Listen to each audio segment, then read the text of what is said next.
Kembali lagi kita pemirsa bersama Ketua Sekretariat FLLAJ. Nah, ini kita sambung lagi tadi terkait program-program dari FLLAJ dan bagaimana memberdayakan atau melibatkan perempuan dan disabilitas di dalam pembangunan industri infrastruktur. Menarik memang. Tadi poinnya adalah bagaimana jalan itu menjadi mulus dan enak dilalui, karena di situ ada ketika jalan mulus tentu akan kemudian meningkatkan daya beli dan meningkatkan ekonomi, harga tanah jadi naik. Betul. Nah, ini menarik, akhirnya kemudian menyumbangkan masyarakat muslim perempuan menyumbangkan tanahnya secara sukarela.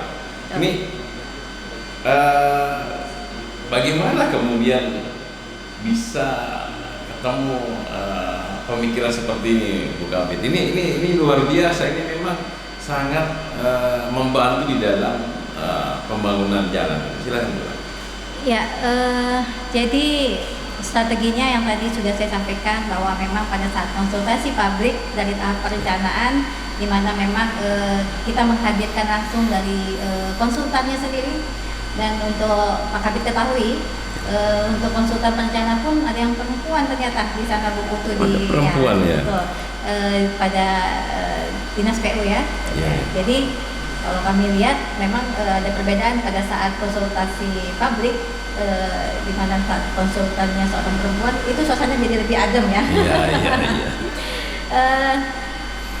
Di sana itu sudah terjalin komunikasi yang sangat bagus dalam konsultasi publik itu, sehingga perencanaan itu akan sangat matang. Karena tidak serta-merta seorang konsultan dengan timnya memperoleh gambaran dari existing jalan itu sendiri. Karena mungkin saja pada saat survei tidak terjadi hujan. Yeah. Nah, informasi teknis itu yang perlu diperoleh oleh konsultan untuk mendapatkan perencanaan yang sempurna begitu ya, karena aliran air kalau hujan akan lari kemana, gorong-gorong apakah berfungsi dan sebagainya itu diperoleh pada saat perencanaan. Dan peran perempuan, saya pikir tadi mungkin saya banyak bercerita tentang peran perempuan, Pak Kabid, tidak kalah juga terkait dengan peran disabilitas. Karena kita memiliki hak yang sama, di mana bahwa azas manfaat ini untuk semua. Jadi program pembangunan infrastruktur yang dibangun harus aksesibel, jadi dapat dimanfaatkan oleh semua orang begitu. Jadi keterlibatan perempuan dan disabilitas dalam pembangunan ini sangat penting. Terkait dengan volume lalu lintas angkutan jalan yang memang agak terfokus terkait dengan infrastruktur jalan, kami melakukan riset aksi, Pak Kabid. Jadi pada saat kami menerima hibah JESI, itu kami melakukan riset aksi, di mana dengan keterlibatan disabilitas dan perempuan dari tahap perencanaan, pelaksanaan maupun pemeliharaan ini cukup efektif. Jadi dalam satu paket ruas jalan itu bisa sampai 6 disabilitas yang dipekerjakan, dan kami melakukan wawancara langsung dengan pelaksana bagaimana kinerja mereka, ya, tanpa harus menspesialkan apakah dia perempuan ataupun dia disabilitas. Dan tanggapan dari konsultan sendiri bahwa peran perempuan dan disabilitas ini terutama cukup memegang komitmen, begitu. Karena pada saat jam istirahat memang berlangsung, dia kembali on time, gitu. Karena mungkin memang kesempatan yang harus diberikan, kesempatan dan kepercayaan itu. Dan ternyata hasilnya tidak kalah penting bahwa mereka lebih bersemangat karena diberikan kepercayaan dan uang untuk ikut dalam pembangunan. Berarti ini dalam hal dia sebagai pekerja ya. Betul. Jadi perempuan bisa, disabilitas bisa, dan tidak kemudian ya karena ya ini stigmanya kan kadang-kadang perempuan itu dianggap sedikit lemah. Ternyata tidak. Ternyata komitmennya lebih baik ternyata. Ini luar biasa ini. Artinya ini kemudian bagaimana juga membalikkan stigma yang selama ini kemudian perempuan dianggap tidak bisa pada posisi bekerja di hal-hal yang berat. Ternyata bisa.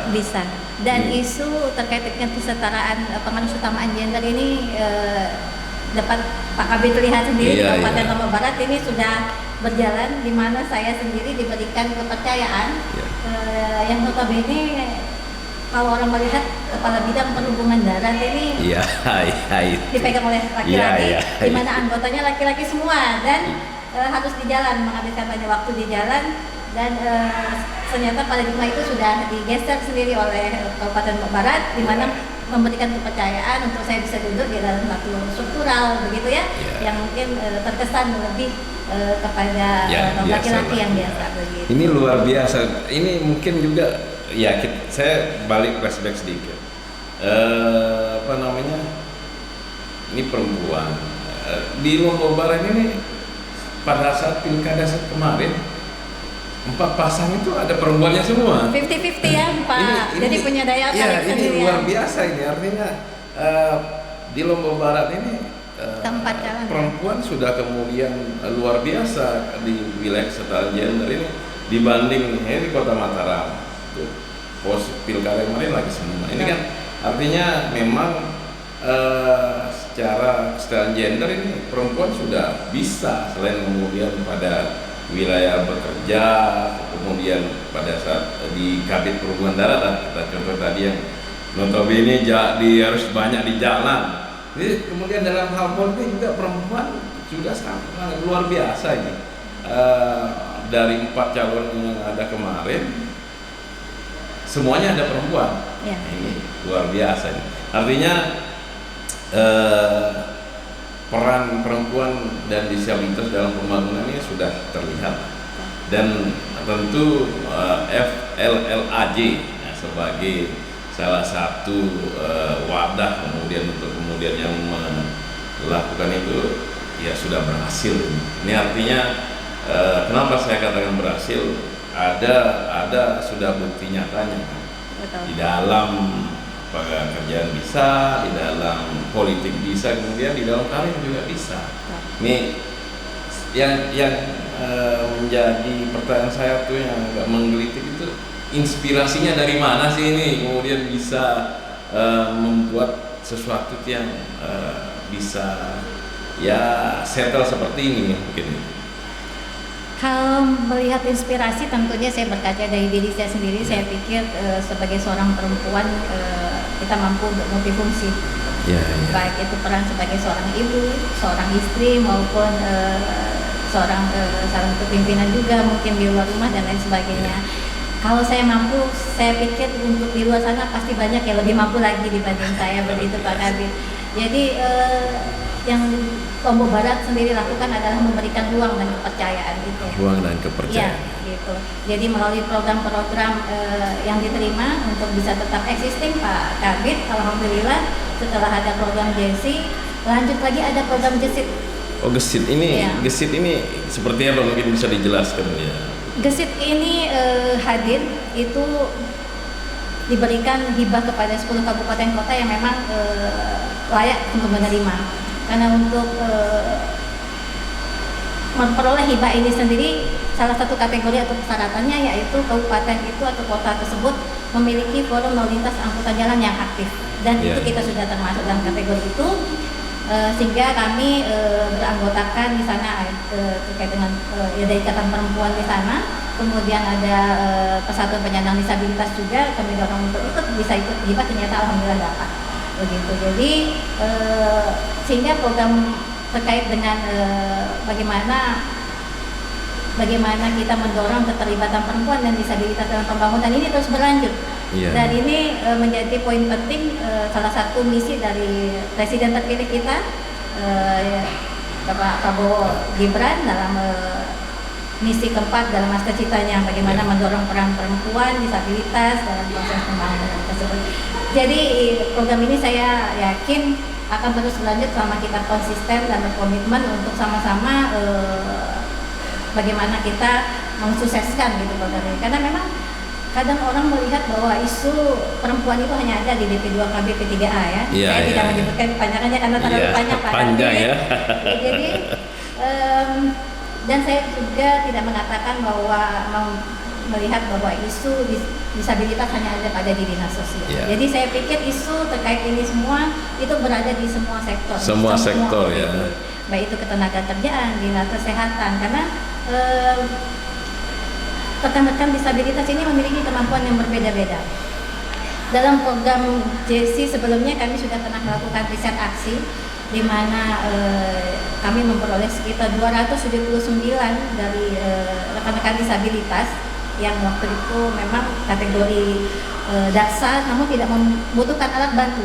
Itu mampu dan mau untuk bekerja pada program konstruksi yang sifatnya non skill seperti paket pemeliharaan jalan, pembersihan gorong-gorong, menyapu mungkin yang bahu jalan yang sudah dirabat dan salah seperti itu. Jadi isu-isu ini peluang-peluangnya sebenarnya bisa masuk begitu. Jadi bisa masuk di semua sektor. Jadi mereka tidak hanya membutuhkan hibah atau secara kasar kami sebut belas kasihan dan lain sebagainya.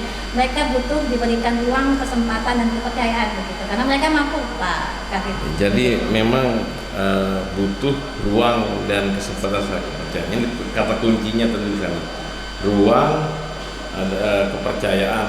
Nah, ini menarik nih, artinya bagaimana teman-teman perempuan kemudian disabilitas bisa meningkatkan perannya. Tapi yang agak perlu saya perdalam ini juga selain FLLAJ masih aja pada sudah berapa kali ini sudah terlibatnya bisa memberdayakan atau meningkatkan peran perempuan dan disabilitas, kemudian bisa menguatkan peran perempuan. Ada yang menarik, FLLAJ ini salah satu juga satu-satunya anggota KOS dari Indonesia. Ini benar ini? Betul. Ini spesial ini, artinya Lombok Barat. Nah, ini Lombok Barat nih. Kemudian ini di Indonesia itu ada sekitar 600-an kabupaten kota. Kok bisa hanya satu-satunya yang kemudian jadi anggota KOS dari Indonesia? Ini gimana ceritanya ini? Iya, jadi Forum Lalu Lintas Angkutan Jalan khususnya Kabupaten Lombok Barat sendiri tidak pernah berpikir untuk bisa masuk ke dalam anggota KOS dan mendapatkan hibah-hibah program lainnya, Pak Arif. Kami terfokus bagaimana kami bekerja dengan baik, bagaimana pekerjaan kami sustainable terus berlangsung dan komitmen tetap kami jalankan, dan tidak lupa dengan peran media. Peran media. Jadi peran Kominfo, jurnalis dan lain sebagainya ini sangat penting karena apa yang kami lakukan ini ternyata dilihat dunia, Pak Kami. Gitu. Melalui hal tersebut ternyata cerita kami tidak sampai nasional ya, tetapi mendunia. Ya. Betul. Jadi bahwa ini lebih dari program gubernur baru ini NTB Makmur Mendunia ya. Jadi seperti itu. Dari hal yang mungkin dianggap tidak mungkin Forum Lalu Lintas Angkutan Jalan mengangkat tema seperti pemberdayaan perempuan dan disabilitas, kami membuktikan bahwa kenapa tidak mungkin. Ternyata mungkin ya. Ternyata mungkin. Dan ini satu-satunya di Indonesia ini. Betul. Wah, ini luar biasa. Untuk saat ini sudah masuk provinsi begitu. Provinsi. Ya, ini kan baru masuk nih. Sebelumnya satu-satunya. Sebelumnya satu-satunya, sekarang sudah bukan ada hanya di NTB, tapi di Indonesia ya. Betul. Ini luar biasa ini. Ini artinya gini lah, tidak hanya kemudian bercerita, tapi kemudian bisa membuktikan di dalam program-program yang ada. Dan ini tentu menjadi sesuatu yang menarik ketika kemudian peran-peran dari perempuan dan disabilitas yang tadinya kemudian tidak dianggap tidak mungkin, ternyata mungkin.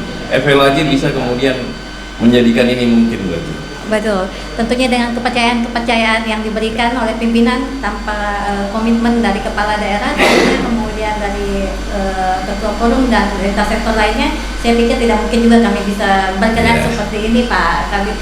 Berarti ini merubah yang tidak mungkin menjadi mungkin. Betul. Ini luar biasa, ini jargonnya baru, bukan hanya mendunia, merubah sesuatu yang tidak mungkin menjadi mungkin. Inilah FLAJ.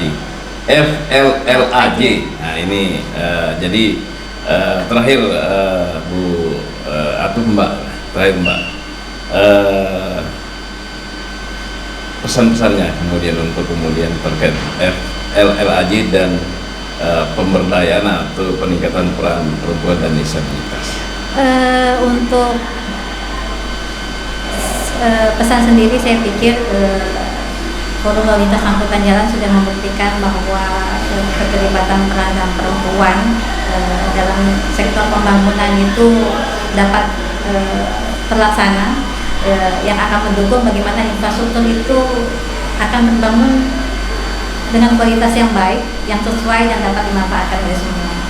Bahkan untuk sektor-sektor lainnya tentu bisa dilakukan. Jadi saya ingin mengajak bahwa semua sektor untuk bisa bergerak begitu. Yeah. Bergerak untuk melibatkan perempuan dan disabilitas ini, memberikan kepercayaan, memberikan ruang dan kesempatan untuk mereka bisa ikut terlibat dalam proses pembangunan, bukan hanya pembangunan dalam bentuknya konstruksi Pak Kabit, bentuknya pun penguatan SDM-nya. Ya. Jadi seperti itu, karena kita dalam membangun sesuatu baik yang sifatnya konstruksi maupun tidak harus bergerak bersama-sama. Jadi mungkin itu. Kolaborasi ya. Kolaborasi kuncinya, koordinasi. Ya, berarti ini merubah sesuatu yang tidak mungkin menjadi mungkin. Dengan bergerak bersama tentunya Pak Kabit. Luar biasa. Jadi itu dia tadi pemirsa JMTV dan Share per Podcast dimanapun berada, menarik menelusuri peran atau kemudian langkah-langkah dari FLLAJ. Nah, ini mungkin nanti kita akan menjadikan ini kuis lah. Kuis. Apa kepanjangan FLLAJ ini? Nanti kan siapa yang bisa jawab kuis nanti kita perannya luar biasa, merubah sesuatu yang tidak mungkin menjadi mungkin, dan itu dengan kolaborasi bersama. Ini bagaimana kita melihat peran perempuan dan disabilitas bisa meningkat di Kabupaten Lombok Barat, dan ini tidak hanya kemudian pada di atas kertas, tapi kemudian juga sudah terlihat. Ini tentu menjadi salah satu yang menarik untuk dikupas. Saya sebenarnya ingin lebih lama kemudian mengkupas ini, tapi nanti di sesi selanjutnya kita akan kupas lebih lama tentang FLLAJ ini, seperti apa perannya, dan sebenarnya perlu yang dikupas juga kiat-kiatnya kemudian melakukan seperti apa. Mungkin itu nanti di edisi selanjutnya kita akan kembali lagi bersama dari narasumber dari FLLAJ, dan saat ini narasumbernya adalah Kepala Bidang Perhubungan Darat dan yang juga sebagai Ketua Sekretariat dari Forum Lalu Lintas. Saya sebut ya, harusnya disebut ya. Ya nanti dah ini jadi FLLAJ, Ketua Sekretariat FLLAJ Mbak Santia Saridewi Eskom. Dan pemirsa, dengan podcast hari ini kita bisa melihat seperti apa peran dari perempuan dan disabilitas dalam pembangunan infrastruktur di Kabupaten Lombok Barat. Tentu menarik untuk kita kupas lebih dalam lagi, dan itu akan kita saksikan pada podcast kita selanjutnya. Demikian, terima kasih Mbak Santia. Sama-sama Pak Kabit. Salam merubah yang tidak mungkin menjadi mungkin. Nah, ini luar biasa ini. Demikian pemirsa Share podcast kita hari ini. Assalamualaikum warahmatullahi wabarakatuh. Waalaikumsalam.